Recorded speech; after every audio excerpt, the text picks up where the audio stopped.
Alrighty, ladies and gentlemen, welcome back to Demon Rush. The Chapter 10 draft pages are here.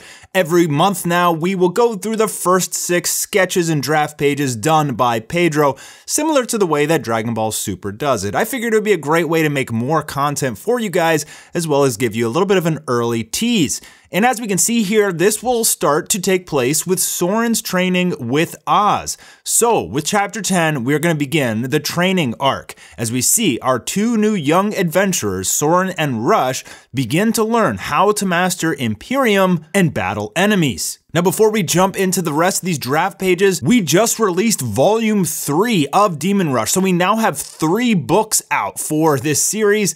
It's quite a feat. I'm incredibly impressed with the team and very happy that we've made it to this point. Treat yourself to something nice and get yourself all 3 volumes of Demon Rush. You won't be disappointed because the art is absolutely breathtaking and unbelievable. We have a great community, a trading card game to get invested in as well, so don't forget to pick up your Demon Rush merch. Okay, let's jump back into the chapter. At the end of Chapter 9, we met Lucifer, and Karner took Rush back to Earth. He said, "I'm chasing a lead on something called the Grand Compendium." So if you haven't noticed by now, this series will jump back and forth between Soren and Rush. They'll get a few chapters each before jumping back to the other character. And this is because they're both the main character. It's up to you as the reader to decide, do you want to join the holy side or do you want to join the evil side? Which side do you feel is cooler? Which side appeals to your power fantasy more? And that's pretty much what Demon Rush is about. It's about choices, and you as the audience get to choose. So with the beginning of Chapter 10, we're going into Soren's training arc as he agreed to train under the guidance of Oz, who is one of the Holy Knights. Now we see Soren, he's out in this field, he's exhausted, he's training, he's sweating. Oz is obviously explaining to him how and what Imperium is and how to wield it, what he has to do to draw that power out from his body and turn it into a spell. And we can see Soren really struggling here. You can see veins popping out of his face, air and wind flowing out everywhere. One thing that's important though, these pages will change a little bit. As you can see from some of these pictures, there is a lot of wind and power. In fact, Soren isn't going to have that much power. So Pedro sent me these notes based on my manuscript, and I told him that's too much power. Like, basically, I don't want to spoil what's going to happen in the chapter or why Soren is weak, but he should be a lot weaker than this. So Pedro's going to tone it down. Wielding Imperium is incredibly hard, and Soren hasn't battled any enemies to give him a boost like Rush has. So Rush not only beat that one singular demon in Chapter 7, but he also beat Jarkon in Chapter 8 and absorbed all his Imperium, and Jarkon had obviously absorbed the Imperium of a lot of opponents, meaning that Rush's power level should be way stronger than Soren's now. He doesn't really have any combat training.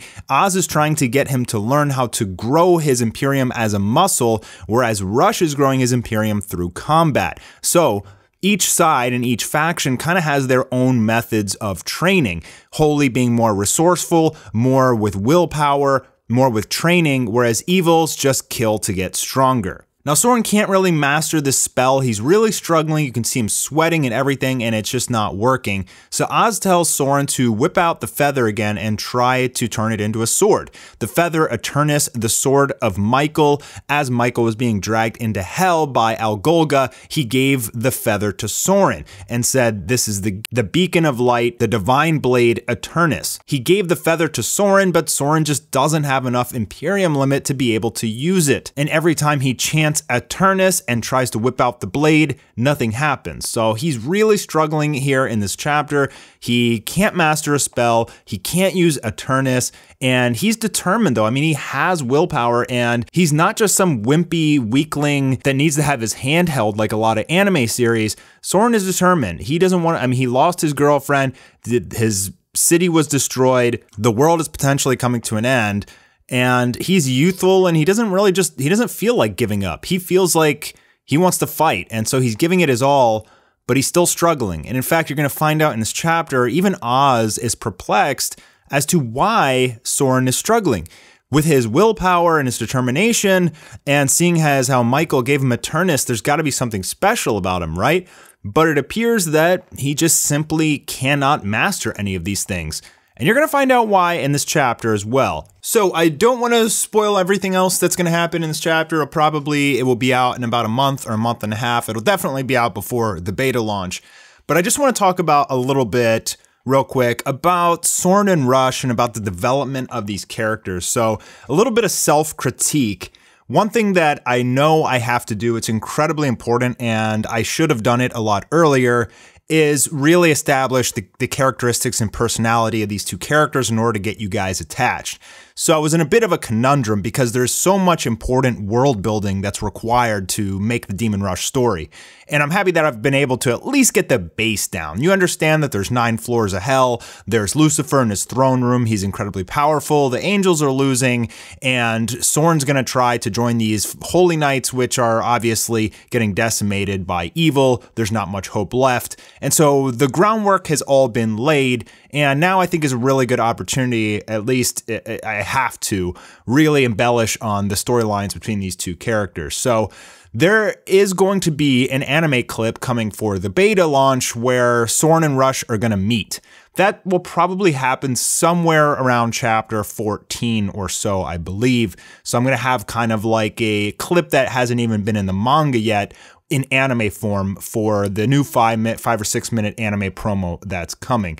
So you're going to see some stuff like that, but it's going to give you a really good chance to kind of, get in touch with these characters and really make a better, more informed decision as to which character you kind of like more. You're going to be able to sympathize with Soren and Rush because they've lived 2 very different lives, and it probably depends on which life you've lived for which side you're going to join. Personally, I sympathize more with Soren, even though I love Rush and Soren equally as the 2 main characters of the series. As I kind of do some introspective look on my life, I lived like a pretty good life. I had a hardworking foreign father who came here poor, and he worked his butt off and he fulfilled the American dream. And so he always instilled in me the qualities of hard work and being good to others and morality. Whereas Rush, you're going to find out his life has been pretty damn effed up.